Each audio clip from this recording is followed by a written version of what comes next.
ini saya mau bicara santai nih dengan seorang pengabdi masyarakat, kira-kira seperti itu. Jadi beliau ini memang menghibahkan diri itu di tengah masyarakat. Kebetulan saya sekarang balik ke Bima ya. Nah, ini di kampung halaman saya. Jadi saya tertarik banget untuk bicarain tentang isu kesehatan karena ini menjadi sesuatu hal yang penting sebenarnya, apalagi di daerah timur Nusa Tenggara Barat ya. Itu kira-kira kebutuhan tentang kesehatan tuh penting banget.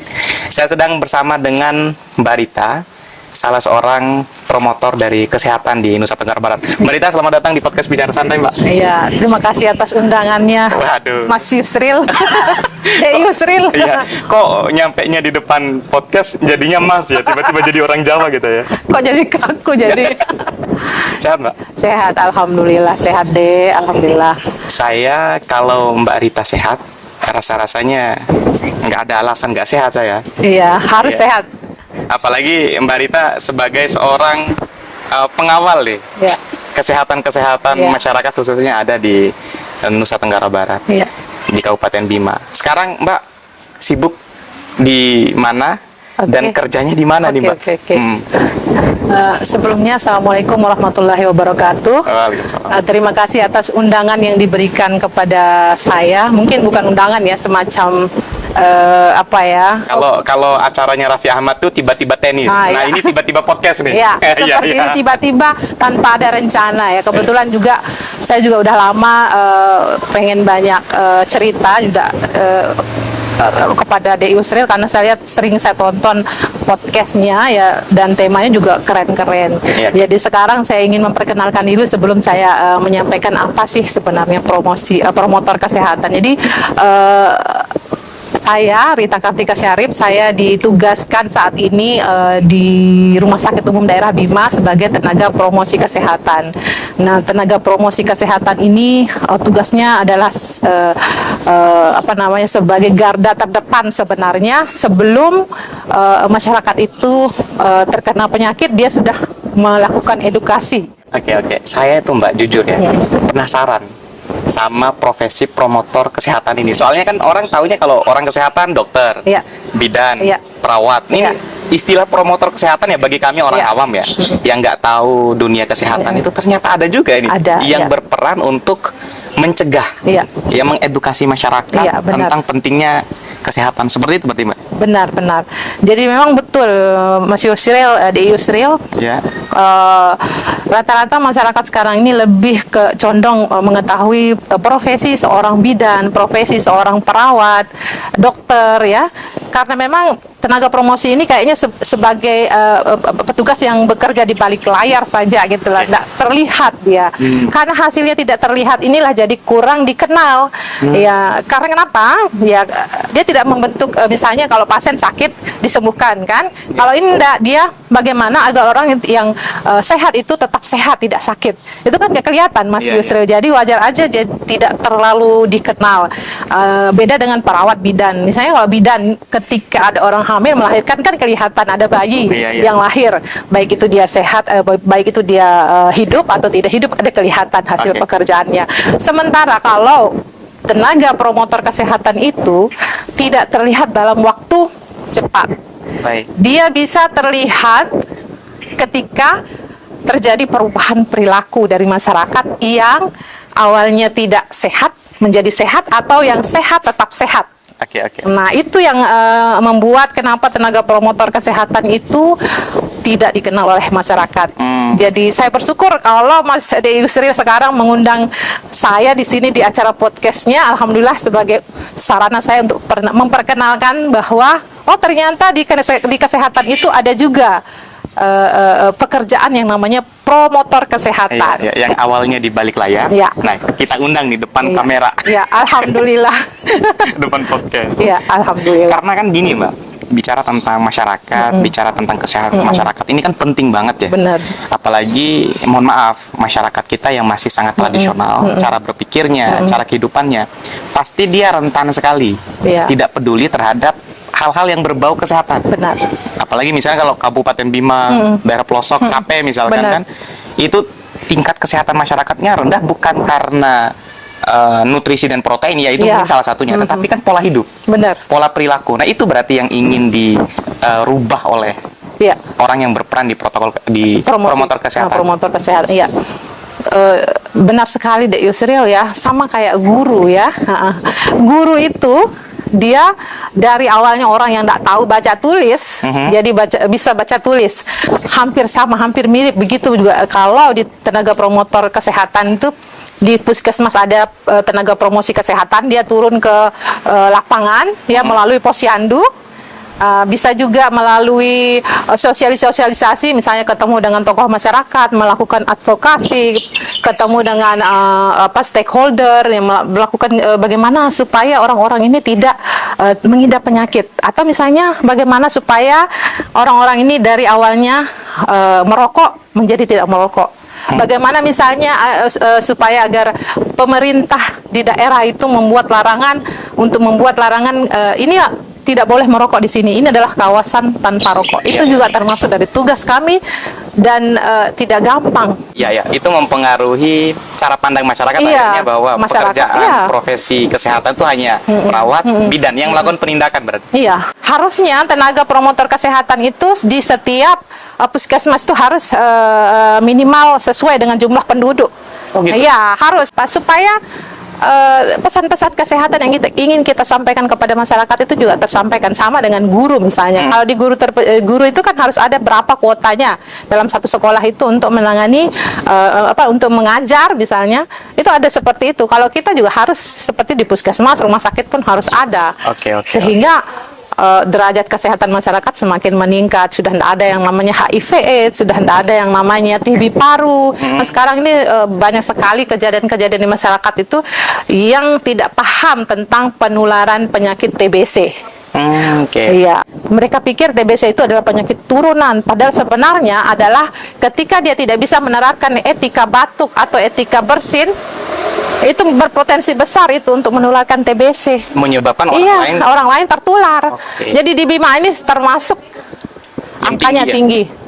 TBC. Nah, itu sebenarnya tugas PR besar bagi seorang promotor kesehatan seperti kami. Akhirnya Mbak Rita hadir ya minimal untuk meminimalisir potensi-potensi. Ini kalau saya bicara dengan Mbak Rita ya, kok kaku kita Mbak? Santai aja. saya jujur ya, penasaran banget tentang profesi promotor kesehatan ini karena nggak banyak dibicarakan seperti yang saya sampaikan di awal tadi Mbak.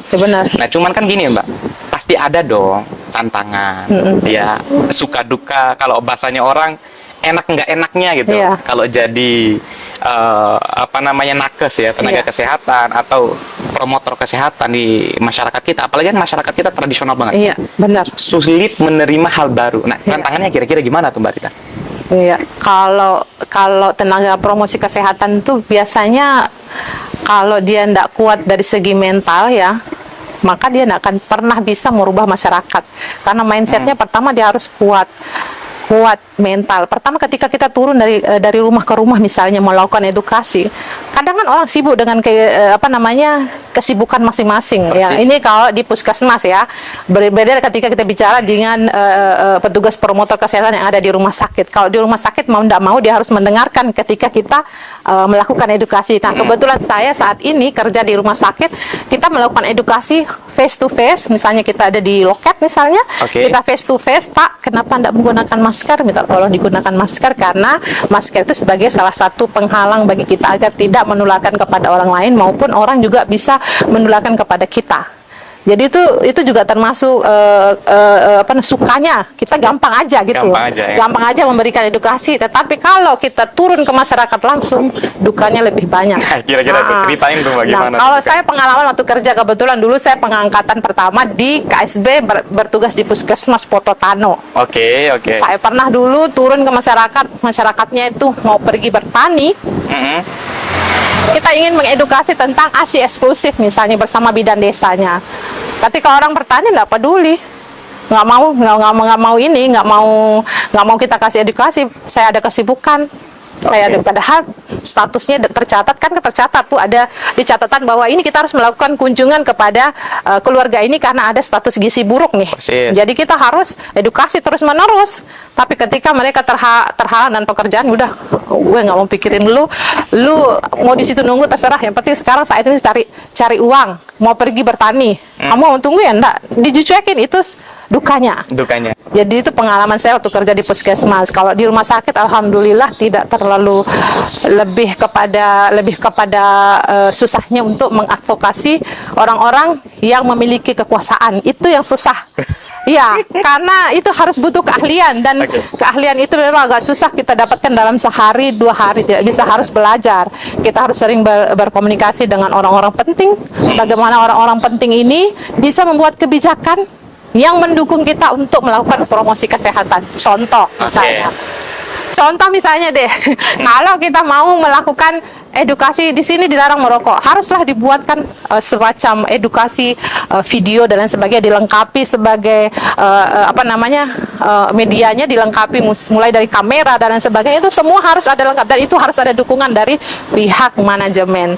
Tanpa dari itu kita tidak bisa berbuat apa-apa, hanya face to face saja. Berarti kira-kira setelah ini kayaknya akan ada kamera nih, kira-kira gitu maksudnya. Amin. Terima kasih Mas Yus, semoga didengarkan ya. Siap. Amin. Mbak, kira-kira ya, kan tadi tuh kita udah bicarain tentang kesehatan, kehadiran nakes seperti apa, rasa-rasanya ya. Kalau bicara tentang kesehatan kurang pas kalau nggak ada yang suplai gizi kita tentang kesehatan juga. Benar. Nah, kebetulan di konten kali ini kita disupport oleh Roti Gembong Mandalika, teman-teman. Ini Mbak, tagline-nya, sekali coba ketagihannya seumur hidup. Masya Allah. Benar. Kayaknya pengen nyoba deh. Jadi ini teman-teman semua, Roti Gembong Mandalika, rotinya enak banget. Jadi kalau udah coba sekali ketagihannya seumur hidup. Mbak, ini enak banget untuk jadi oleh-oleh di Lombok. Mbak mau coba nggak? Mau dong. Ya, kita coba ya. Sepertinya harus dicoba ya. Saya sudah cuci tangan loh. Iya, nggak apa-apa. Bismillahirrahmanirrahim. Wah. Iya, Mbak. Lembut, Mbak? Lembut. Enak. Enak ya? Ini cocok sarapan pagi. Pasangannya dengan kopi tanpa gula. Karena ini udah manis. Ini udah manis. Lumer banget. Karena kalau pakai gula double nanti bisa kena diabetes. Ya. Bertolak belakang. Tapi jangan terlalu sering. Kalau terlalu sering nanti kandungan gula darahnya tinggi. Jadi harus diet yang benar. Itu dipelajari semua itu deh di promosi kesehatan. Promosi kesehatan. Jadi bagi yang nggak sayang kesehatan nih, Roti Gembong Mandalika makan teman-teman, habisin. Jangan ikuti kata promotor kesehatan. Ya, jadi sebenarnya banyak sekali yang harus kita pelajari ketika kita ingin menjadi seorang promotor kesehatan. Bidan bisa juga jadi promotor kesehatan. Dia juga bisa merangkap sebagai promotor kesehatan ketika misalnya di situ tidak ada sama sekali yang mendukung. Jadi bidan desa itu betul-betul tugasnya bisa sampai 2-3 kali lipat. Karena kenapa? Tidak ada tenaga promotor kesehatan di situ. Jadi kasihan. Mereka juga merangkap sebagai tenaga untuk melakukan penanganan ibu hamil. Kemudian di satu sisi juga harus melakukan edukasi. Jadi berat sekali tugas bidan desa. Padahal dua profesi ini dijalankan oleh harusnya ada 2 orang. Iya, harusnya ada 2 orang di situ, satu tenaga promosi kesehatan, satu tenaga bidan desa. Jadi benar-benar tanggung jawabnya berat sekali teman-teman di desa. Karena dia harus jobnya double. Dan gini juga Mbak, bicara tentang promotor kesehatan, kan nggak bisa jalan sendirian. Benar. Pasti harus ada dukungan dari pemerintah, stakeholder terkait, gitu kan. Nah, kalau di Kabupaten Bima kira-kira proaktif nggak pemerintahnya untuk mengawal atau memastikan kira-kira seperti masyarakatnya sehat? Sepengetahuan saya, ketika kebetulan kita punya perkumpulan promotor dan pendidik kesehatan masyarakat, di situ kita tukar informasi. Ternyata memang agak sulit sih memang melakukan advokasi kepada stakeholder ya.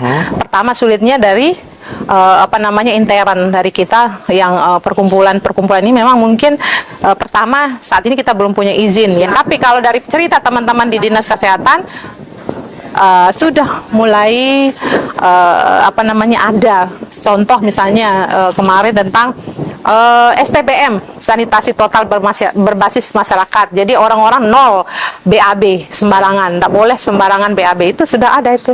Ada aturan regulasi. Nah itu regulasi dari stakeholder itu bagus sekali itu, mendukung.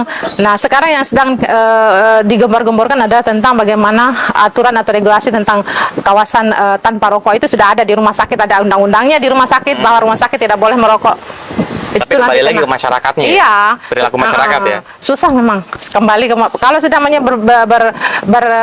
berkecimpung dengan perilaku itu susah, tidak bisa dirubah dalam waktu secepat itu walaupun ada regulasinya. Iya. Nah, apalagi karakter orang Bima tidak sama dan karakter orang di luar dari Bima, bukan banyak maaf dalam tanda kutip ini. Iya. Masih kurang begitu bisa diberikan apa ya? Pressure dalam bentuk aturan, tidak bisa, harus benar-benar sadar sendiri, kita pelan-pelan dideketin dari hati ke hati, ya, kira-kira seperti itu, benar. Oke, ini menarik ya teman-teman yang bicara sama Mbak Rita. Mbak Rit, ini terakhir banget Mbak Rit, Ya. kan kalau kita bicara tentang dunia kesehatan, tadi tuh peran pemerintah tuh kita sedikit pulihkan, apa sih yang paling sulit ya ketika kita ingin mengedukasi masyarakat itu, apa tantangan yang paling sulit kira-kira ketika kita berhadapan dengan masyarakat? Tidak ada yang terlalu sulit sebenarnya, tidak ada.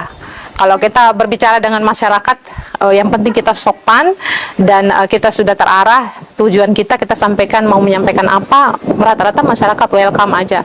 Cuman untuk mendapatkan hasil istilah yang kita inginkan, misalnya kita harapkan untuk merokok di dalam tidak merokok di dalam rumah, misalnya hanya merokok di luar rumah, itu juga harus ada survei dan itu harus dinilai.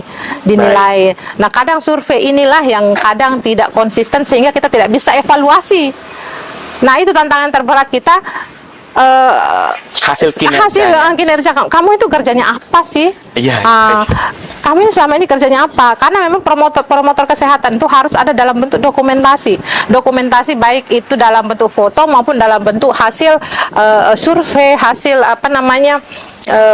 kita membagikan kuesioner, kemudian kita wawancarai, atau pada saat itu kita menceklis. Ini sudah terbiasa, tanya kepada orang-orang terdekatnya, apakah ini sudah terbiasa enggak dia merokok di luar rumah? Karena memang dalam salah satu tugas dari promotor kesehatan itu adalah merubah perilaku hidup bersih, ya. Misalnya dia tidak bersih menjadi bersih, dia tidak sehat menjadi sehat. Kalau biasa disebut PHBS, singkatannya perilaku hidup bersih dan sehat. Jadi ada dalam salah satu poin dari PHBS itu adalah salah satunya tidak merokok di dalam rumah. Jadi harus di luar rumah. Kenapa? Karena memang asap rokok itu bukan untuk orang lain, hanya untuk dirinya sendiri. Jadi ada tempat khusus untuk dan merokok. Disitulah promotor kesehatan hadir. Iya, benar. Kira-kira seperti itu, mengisi pos itu ya. Iya. Waduh, itu teman-teman semua. Jadi mudah-mudahan konten ini Mbak banyak yang dengar, dan katanya Mbak tadi nyinggung tuh harus ada peran media sosial dan didokumentasikan supaya kita bisa melihat hasilnya. Kira-kira seperti itu. Benar. Nah, hari ini didokumentasiin nih. Amin, alhamdulillah. Ke depan kita harapin makin banyak lagi dokumentasi tentang pengabdian, karena bagaimanapun nakes, orang-orang yang berperan di bidang kesehatan ini vital banget kehadirannya. Iya, benar. Saling mendukung. Kalau orang bilang guru itu merubah generasi, kalau nakes ini kira-kira dia menuntun generasi gitu ya. Karena kesehatan itu harus dari kecil sampai dia masuk liang lahat. Benar. Benar Mas, benar deh Yusril. Udah Mas, udah jadi orang Jawa kita ya. Oke. Teman-teman semua terima kasih banyak. Kalau lama-lama ngomong sama Mbak Rita nggak orang Jawa, nanti jadi orang Padang, saya bahaya nanti ya kan.